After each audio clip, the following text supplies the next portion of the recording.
Ce tableau est très bien, mais j'ai ces formules qu'on a ajoutées là qui viennent un petit peu polluer la feuille de calcul. Donc, ce que je vais faire, c'est je vais sélectionner ces cellules et je vais les couper. Donc, pour cela, j'appuie sur CTRL X sur mon clavier.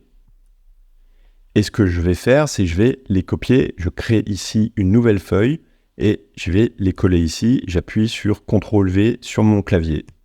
Voilà. Et vous voyez, je reviens sur la feuille 1. Vous voyez que les données ne sont plus là. Elles sont maintenant dans la feuille 2. Et vous voyez ici que les formules ont été légèrement modifiées. Elles font toute référence à la feuille 1 qui se trouve ici et où on a notre tableau. Je reviens sur la feuille 2. Donc on voit bien que chaque cellule est attachée à la feuille où elle est située.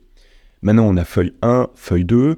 C'est pas très clair ce que ça signifie. La feuille 1, en fait, c'est notre tableau des ventes. Donc, on va le renommer. Donc, pour le renommer, soit je double-clique dessus et je le renomme vente, soit vous pouvez appuyer sur la petite flèche, le petit icône à côté, et vous avez toutes ces possibilités sur la feuille. Vous pouvez la supprimer, la dupliquer, la copier ailleurs, la renommer, modifier la couleur. Les ventes, je trouve que c'est important, donc on va le mettre en bleu.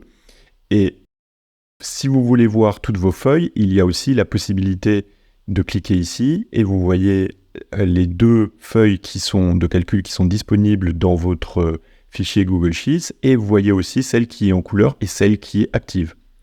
La feuille 2, maintenant, on va la modifier et on va l'appeler, ce sont des formules. Ce que vous pouvez aussi faire, c'est les réarranger. L'ordre des cellules, si vous en avez des tas, vous pouvez mettre celles qui sont plus importantes devant, c'est à vous de voir.